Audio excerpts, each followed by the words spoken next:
Let's do that again.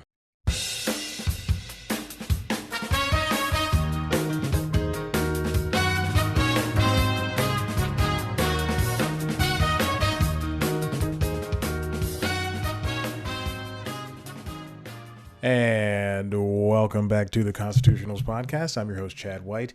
If you didn't know, this is the premier podcast for the website, cpluscomedy.com. Like I just said, it's a website. Go there. It feels like I haven't recorded this show in not very recently. It took me, I got set up 15 minutes ago, and I was trying to let some stuff charge, and here we are, and suddenly I'm just, Okay. No, you don't know. Anyway, I'm back in the apartment. We have this is episode 172, I believe. We are in the throes of moving. As you can see, I've not done anything. But this is the second to last episode of this show that will be shot here. Yep, 172.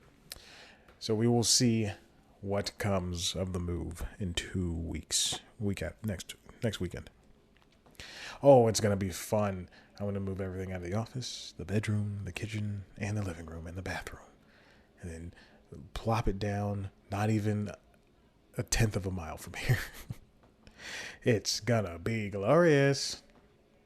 But here we are. I thought I'd try something new by setting the mic up like this, so I can lean back against the futon here for the first time in, let's say, ever. I wonder if you can hear me as I can hear myself. Probably not. Hey, let's get rolling. Amazon renamed. This happened about 2 weeks ago. Yeah. Oh boy, it's April 20th. This story was April 10th. Amazon rebranded Twitch Prime as Prime Gaming. So as we know, Amazon owns a lot of companies, and they own Twitch. Oh, you can see my foot, my ashy little foot. If you're watching the video, I dare you to. So Amazon owns Twitch, and I think ever since the purchase of Twitch, Amazon has included Twitch's premium features such as ad-free watching and one free subscription to whatever channel you'd like.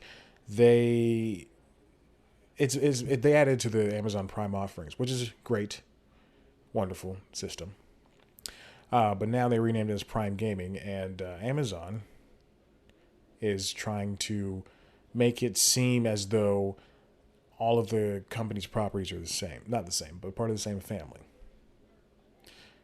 Because there's probably still people out there who didn't know that, up until 2 weeks ago, didn't know that Twitch was part of Twitch Prime. Or Twitch Prime was part of Amazon. But I mean, they made a whole to-do about it. So Twitch Prime included the stuff I mentioned earlier. And the rename is pretty much on brand with what Amazon does. Amazon is also attempting to release a game, its own AA game, I believe. And it's going to be a game called it's called Crucible, which mixes elements of hero shooters and mobile online battle arenas. Also, this article is from The Verge, written by Jay Peters. Amazon rebrands Twitch Prime as Prime Gaming. It's all going to be the same benefits that you know and love for the $13 per month or $120 per year. Let's see. So there's gonna be a beta at some point for that game. And they also have a new world. It's called New World. It's an MMO, open world. And that'll be coming next year. Yes, it was supposed to come out this year, but it's been pushed to next year. Same thing for Crucible. That's supposed to have a beta this year, but that has been held. And then there's a new version of Pac-Man that you can play directly inside Twitch that was supposed to launch in June, but it has not been made available.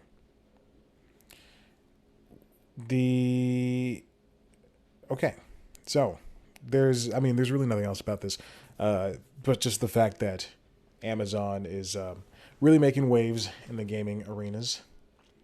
It's nice to have Twitch included inside of the family now, officially, as Prime Gaming.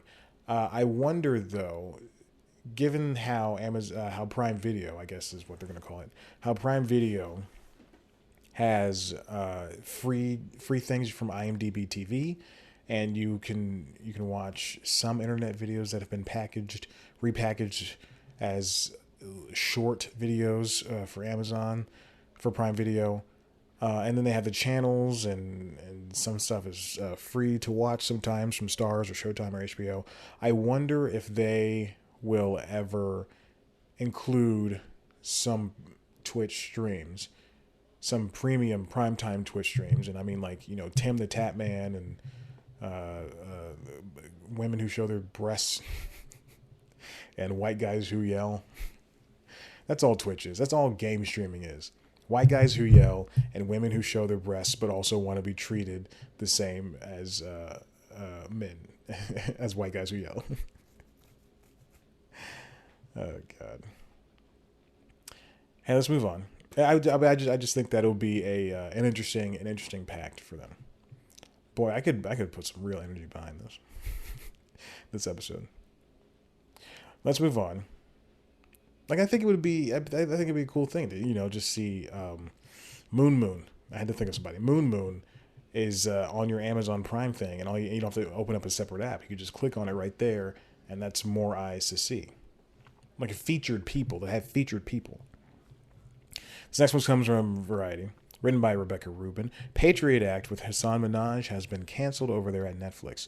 So Hasan tweeted this out 2 days ago at this point. And it's proportionately, holy crap, the like ratio is 195.5 thousand people liked his tweet. This show had, I think, 8 seasons of roughly 8 episodes each, but 39 episodes were made over the course, 6 seasons. So 39. Yeah, okay, 6 seasons. I thought the headline had the number of seasons in there, but I was thinking of a different website. 39 episodes across 6 seasons, and they popped in and out between October 2018 and June 2020. It won an Emmy and a Peabody. It was widely praised by others, not myself. And the final season was postponed due to the pandemic and aired on the streaming service in June. And obviously, the show is going to be offered on Netflix for as long as Netflix lives. Now, this, interesting enough, is the 4th time that Netflix has done a talk show. They had Chelsea Handler's Chelsea, which had the most episodes out of, every single other one of these shows they've done, because that was a daily show, I believe. And then they have The Break with Michelle Wolf, which is a seasonal show, and they did 10 episodes, I think that. And then the Joel McHale show with Joel McHale, which was basically The Soup, but Joel McHale was smarmier. And both Joel McHale and Michelle Wolf shows were canceled after 1 season. Sources stressed, this is in the article, to Variety, that when it comes to renewal decisions for any program, Netflix heavily weighs viewership against the cost of production. And I think, Hasan's show had to be insanely expensive, because it had all of those. His stage was an entire, television screen, and then he had at least 20 screens behind him, and then they had the digital effects. They had a fairly large audience.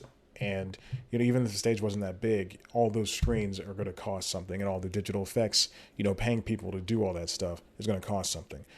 Now, whether I thought it was funny or not, there's no point to it.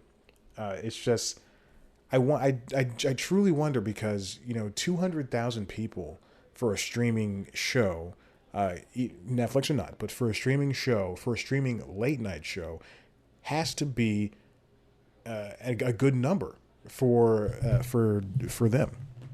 I don't know. I don't understand. Jesus, I got an email. Let's see what it says.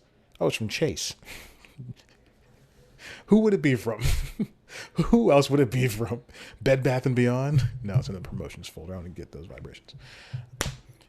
But 200,000. That's not bad, and if each episode is ready to watch on a Sunday at any time and you promote it, then it should do well for a weekly show on a streaming platform that relies mostly on binging data.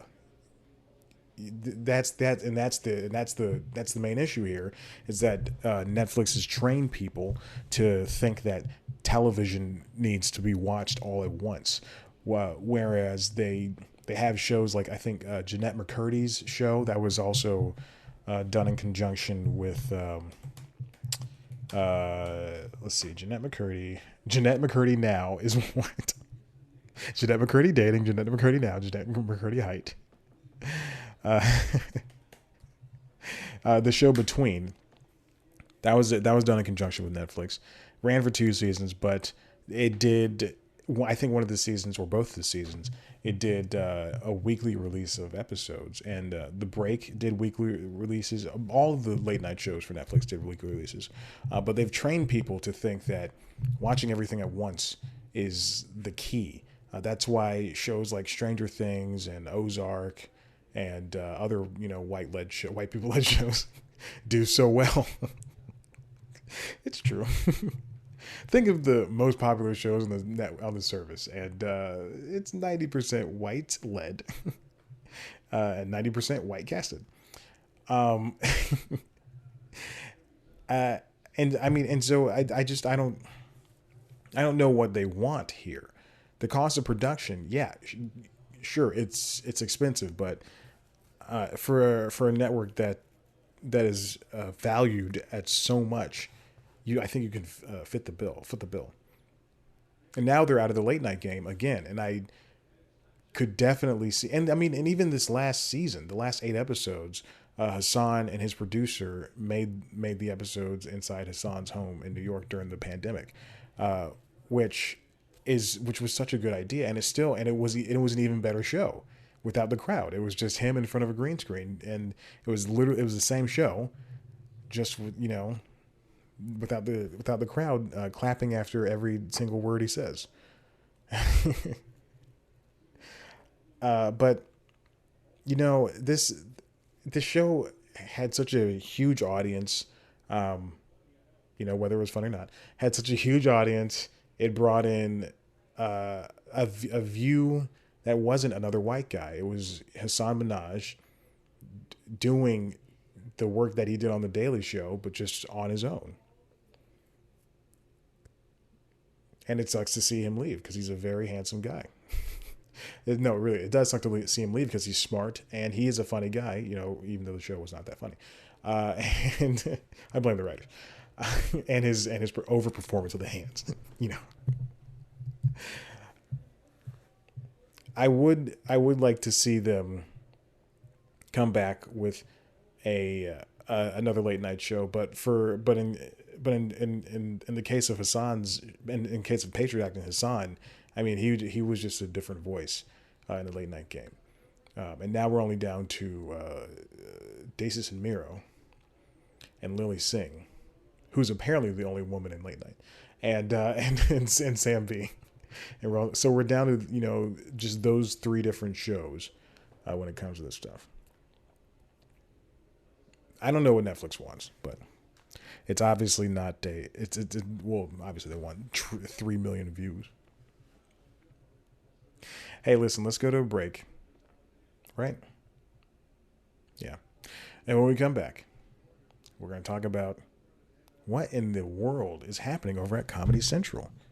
I mean, they have done some things. Okay. We'll be back right after this.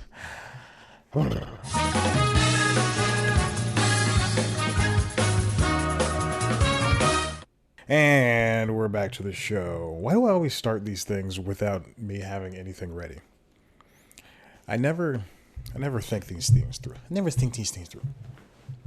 I'll tell you a little story. Today I was at work, and yesterday was like a really long, tough slog of stuff to do at work.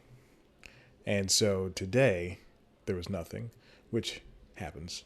Oh, I just heard some thunder. Ooh. And so I go, you know what? I'm gonna go out to my car. I'm gonna go outside. It's it's like I said, it's about to rain, and it was very cloudy today, so it was very cool outside. 78 compared to the 96 it's been for the past couple of weeks. And so I went outside in my car and I opened the tailgate and I just oh, that's the air. I thought it was raining. I was like, oh my god. And I opened the tailgate and I sat down, and I had a meditation from Peloton. So I downloaded a meditation from Peloton. I sat down. I laid down, listened to that.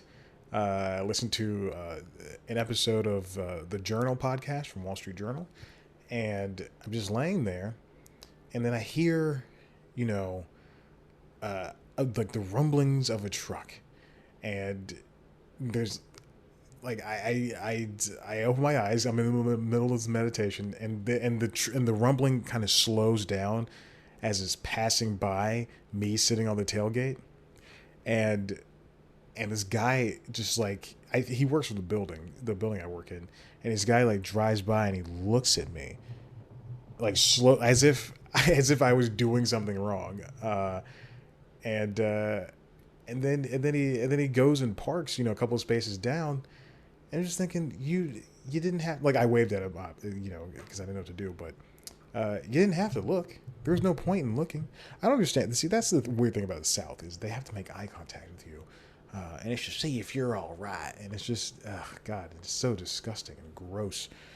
Anyway, and then I finished the meditation. I sat up. I had a little snicky snack, and I had Ted Lasso, the Jason Sudeikis show, downloaded. Let's talk about that for a little bit.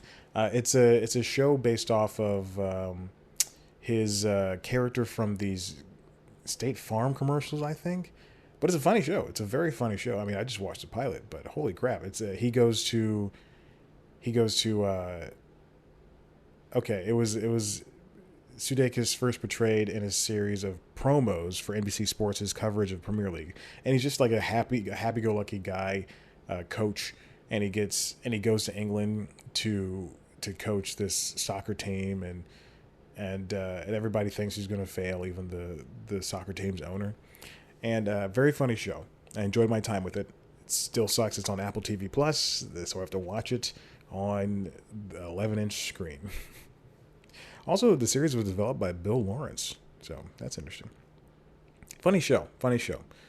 I enjoyed my time with it.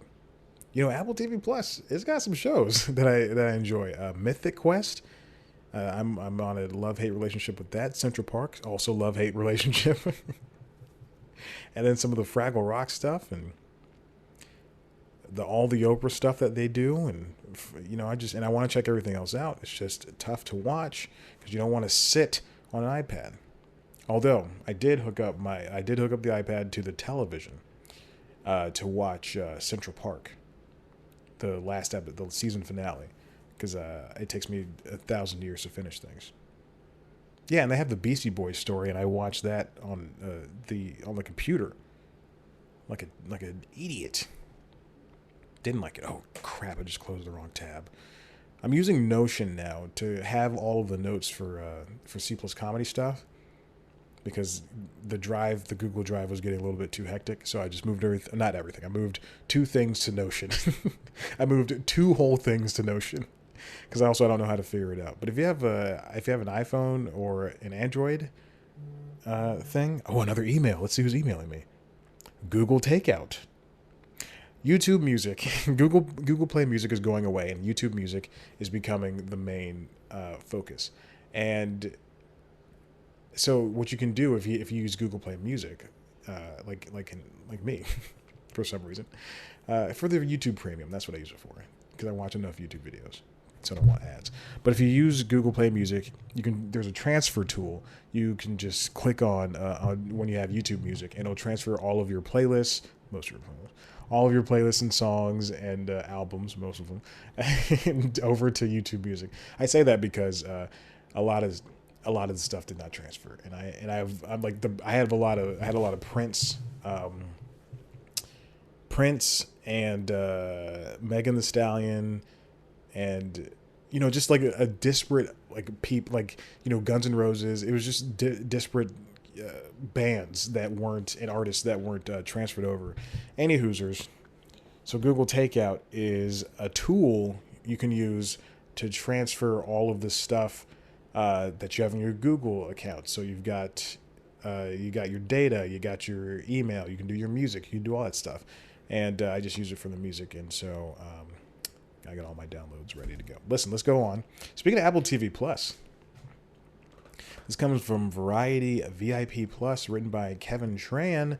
The threat to Apple TV's bundle bet. So earlier this week, I believe, Apple TV Plus announced a deal where you can get Showtime and CBS All Access for $10,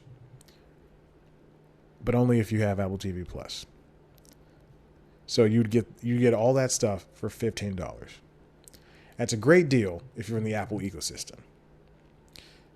And like I said, you can only get that stuff through Apple TV Plus's TV channels, through Apple TV channels.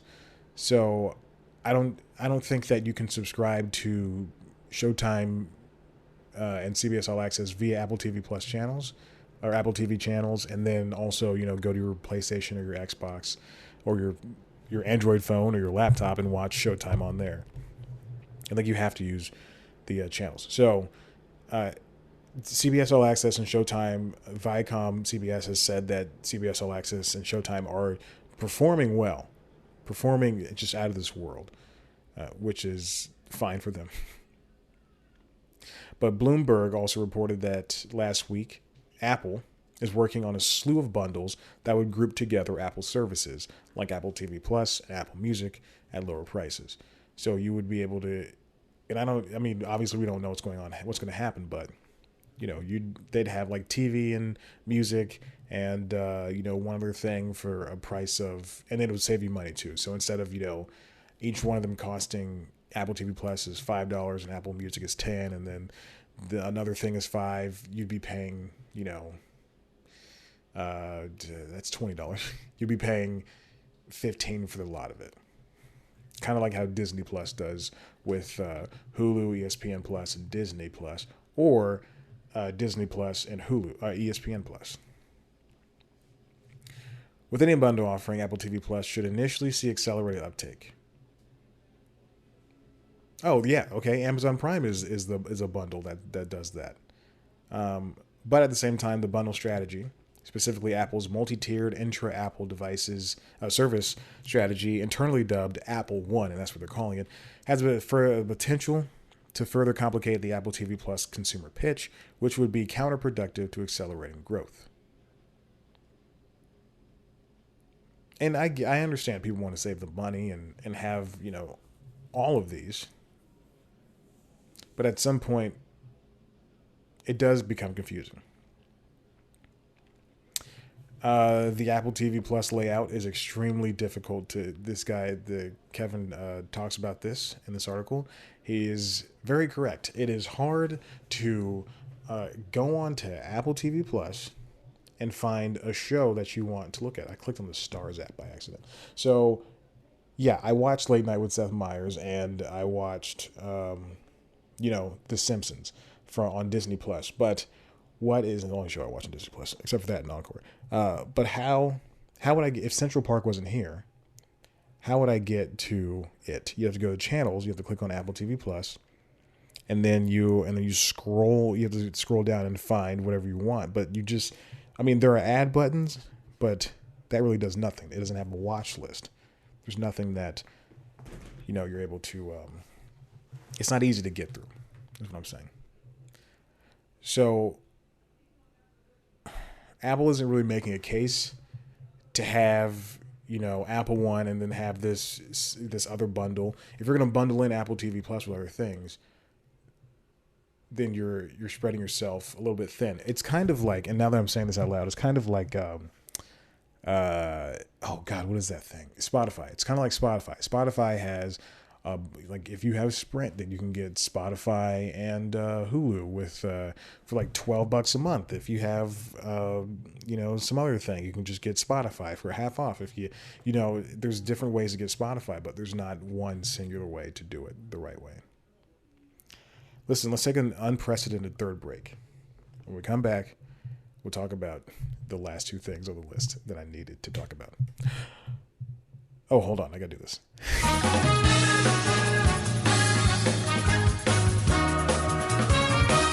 And we're back. Okay. Had a little hiccup. We're coming back. Something just happened. The Zoom died on me. The Zoom audio recorder, the H6, died a very quick death. I saw the screen flash bright, and then it just died. So now it is connected to the Audition 2020 on my laptop. And I was in the middle of a story, and I have to start over, and I thought about using that video, but now I'm not going to. Because it's too much work to edit stuff right now. All right, so I'll start my story over. Basically, what the idea of the story was, I'm making sure it's still on. It's plugged into the laptop, so I'm using it as an audio interface as opposed to a recorder itself. So, what happened? This is what happened. What was the story about? Oh my God, I forgot the story. It wasn't even that good of a story. Oh, Jesus. Should we just move on to the last topic? Stupid freaking Zoom thing. Oh, okay. I was telling the story about my SSD for my laptop. Okay. So, past couple of months, I have been working with a very full SSD. This is a 500 gigabyte, 16 gigabyte of RAM, a Core i7 laptop from 2015. And so it should still, be good even 5 years later because it has an SSD. But you don't want your SSD to be full. And so I've been working with between 43 and 63 gigabytes of stuff, free space on my SSD. Laptop's been slow, and I've been trying to figure this out. So a couple of days ago, I downloaded Backblaze, which is a subscription cloud-based backup service for your laptop. And so I downloaded it, and it's taking stuff off my SSD all night, and then I pause it. I take it to work because I have faster net there, and it starts taking. I let it go and it starts taking more stuff off, or copying more things, and I look over and I see there's a file name I don't recognize, and it's like not .tiff, but it's oh God. Anyway, it's like PFGH, and I've never seen this. And I go, what is that? So I Google it, and I find that it is from Premiere, all the Adobe things that I have. It's from that, and it's files that from episodes of News Time that I've haven't touched in literally years. It's files. It says Charlemagne dares Amber Rose to text Beyonce, and a trailer for Justice League 2018, and I'm thinking, why is this still on my laptop? And they're full gigabytes worth of videos, so many gigabytes. And so I Google this, and it says how to delete your media cache, and I went, excuse me? So I paused the backup, and I find out how to delete media cache. What turns out that when you edit things in Premiere, it saves what essentially is, I guess, its own RAM copy of a video. And if I know I'm getting this wrong, but whatever, it's how I understand it. Basically, a copy of the video, so that if you ever bring that video back, if you're making a documentary and you bring that that B-roll back, then it can load into Premiere faster. If you ever delete it and then drag and drop it again, the source file again, it'll just make a copy of a media cache. So that's what a cache is. And I am sitting there freaking out, this is what's taking up all this space. And So I do the I clear my cache, look at my SSD, and it says 124 gigabytes used, which is basically all of the Adobe programs. And I was like, oh my god, like I freed up 300 some odd gigabytes worth of stuff, and now the laptop has been moving faster, and Premiere Pro 2020 would not open for as long as I've had it. It would ask me to update and ask me to update my drivers and all this stuff. But now everything just works. And I'm so pissed. I'm so mad, so angry that that had to happen. I just want to get that story off my chest. Okay. All right, let's move on to the last thing. Comedy Central, speaking of Viacom CBS, has canceled Drunk History and Tosh.0. Fans of the show or not, those are the probably two most watched live action shows on the network. But we'll get into why they were canceled in a second. And it's very stupid. This is written by Leslie Goldberg over here at THR, The Hollywood Reporter. Both of these are written by Leslie Goldberg. So, Comedy Central has reversed course on plans for a 7th season of Derek Waters' series. Drunk History was already picked up for another season, and the 6th season, which ended its run on August 6th, will now be the last. Another email. Guys, one email per part of this show. It's from Marcus by Goldman Sachs. All right, talking about my savings. Production had been underway on the 7th season of the series before the pandemic ended. And also this goes for the same thing as Tosh.0. Earlier this year, Comedy Central ordered 80 more episodes of Tosh.0. It was a 4-season renewal. So when COVID-19, when coronavirus hit, pandemic hit, they had to shut down making the seasons of these shows, obviously. Comedy Central ordered 16 episodes for the 7th season. It was announced a year ago, and now we're just never going to get to see whatever was happening. Same thing for Tosh.0. They had signed him to. He was coming. The latest season was coming back in September. It still is. They already shot that, so it's obviously going to go up. And now this is the 12th season, and I believe he had signed. So the January deal for Tosh.0 was for a whopping 80 new episodes that would have taken the show through its 16th season in 2024. The pact included an overall deal for comedian Tosh. The status of the pact is unclear. At the time, talks were underway for an unscripted series that Tosh would host and executive produce, as well as a script deal for which he would serve as an executive producer. Now, the renewal was overseen by Comedy Central heads of originals Sarah Babineau and Jonas Larson, neither of whom remain with the network, which has seen a number of creatives depart amid a larger executive restructuring at parent company Viacom CBS. So Chris McCarthy took over at Comedy Central this past year for Kent Alterman, who Kent Alterman, for what it's worth, did a very good job, did a fantastic job. But this new Chris McCarthy guy, who is the president of Viacom CBS Entertainment and Youth Group, so that means he's good with knowing what the kids like. He's charting, my stomach just growled, a new course for the cable network. So now there are 3 focuses for Comedy Central: adult animation, topical series like The Daily Show, and comedic made-for-TV feature films. So that's why we have new reboots of Beavis and Butthead, Ren and Stimpy, the Daria spinoff Jody, and others. So it's gonna be more of a focus on adult animation, because I guess South Park is still their highest rated thing. But Killing Stables and then last week the other 2 and Southside were both moved over to HBO Max as a partnership between Comedy Central Productions and HBO and Warner Media. As I think they're trying to do the niche thing, where CMT is country music entertainment channel, whatever. BET is black entertainment. MTV will have a reliance on music going forward. This is what I can only assume, which is why Beavis and Butthead is not on MTV. And then VH1 is going to be reality because they just renewed what it says here, a trio of RuPaul shows. And I think they're just trying to I don't want to say treat people like they're stupid, but treat people like they're stupid.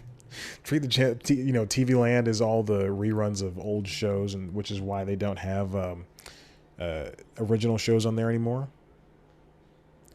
I don't get what the point is of canceling probably two of the highest rated shows in the network. It boggles my mind for both of these shows not to no longer be with Comedy Central. Tosh, Drunk History had, I think, 17 Emmy nominations over the course of his run, something like that. This is like the same thing for whatchamacallit. Let me see. For oh God, what is it? What is the show I just talked about on Netflix? Hassan Minaj's show, Patriot Act. Let's see how many Emmys that the Drunk History had. Drunk History had 1, 2, 3, 4, 5, 6, 7 Emmys over the past 5 years, and it won one. But even to be nominated, and it's nominated for an Emmy this year.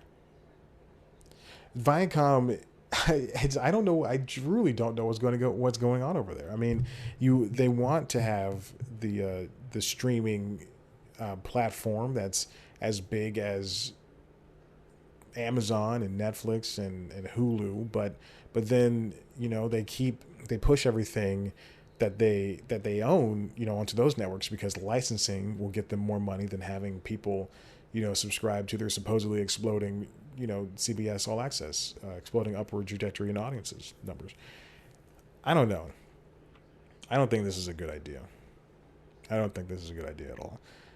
Having Comedy Central be this adult cartoon focused thing, and then over the past 10 years, since the conception of Comedy Central, they've had how many talk shows that have been hosted by comedians? You have Nikki and Sarah Live, and Moshe Kasher's show, and Anthony Jeselnik had a couple of shows. Hannibal Buress had a show, and they want these hood adjacent. They want these shows that are hosted that can be cheaply made and hosted by and topical. Like Problematic with Moshe Kasher's show. Problematic. That was a small audience talking about the problems of the issues of today. The race and sex and all that stuff. Same thing for Nikki and Sarah Live, but it was hosted by Nikki Glazer and Sarah, the woman whose last name I can't remember. I don't. Man, this is so tough to get a grasp of. They want to save money and put it towards animation, because I guess animation can be done ahead of time. Like, why not invest in the single camera shows? What happens to Aquafina is Nora from Queens? That show, now you can stream it on HBO Max, but does that get pushed to HBO Max alongside Southside and the other two? Or does it flounder on Comedy Central? Are they mad because they don't have the views that HBO and FX and other networks are getting? Which I think is the case. I think they see FX and they see like basic cable isn't doing so hot. And because HBO, Showtime, Stars, you can get that stuff on YouTube TV. You can get it on Hulu with live TV. You can subscribe to them by themselves, but you can't subscribe to Comedy Central by itself. You can't subscribe to a lot of these things by themselves. But I don't understand why they're comparing themselves to AMC, to FX, to insert third network here. Rule of thirds, please. Doesn't make sense. Listen, this has been going on for a long time, so listen to this. If you like what you heard here, head on over to the website, cpluscomedy.com, where you can find, interviews with your favorite comedians. You can, if you want, to see a video version of this show, head to youtube.com/cpluscomedy, where you can see me sitting on the futon. Sitting on the edge of the futon. I can't believe I haven't done that before. Also on youtube.com/cpluscomedy is the premiere show, News Time. News Time is a show where it's like The Daily Show, speaking of Viacom CBS, and Comedy Central, where I take one story and I dissect it. I talk about it. This week's episode is about the return to the movies. Today, the day you're listening to this podcast, AMC theaters are opening back up across the United States. And they're going to have 15-cent, which I forgot to put in the story, but whatever, 15-cent tickets where you can watch movies new and old come out to celebrate, to get you back. They're going to have, I think it's called recession-era ticket pricing or something like that. Or Great Depression era ticket pricing, because I guess they were that cheap or that expensive back in the after the Depression broke, or when the Depression happened, and they're trying to get people in seats, butts in seats for movies. So definitely check it out. It's a good episode. Yeah, if you want to follow us on Twitter, Instagram @CPlusComedy, follow me on Twitter, Instagram @ChadBlackWhite. Like us on Facebook. Subscribe, rate, and review this show on Apple Podcasts, because that's what the masters want. And I don't mean masters like slave masters, I'm black, but masters of the podcast. Masters of the podcast. Really had to fit in a Les Mis reference. All right, I'm leaving. Bye.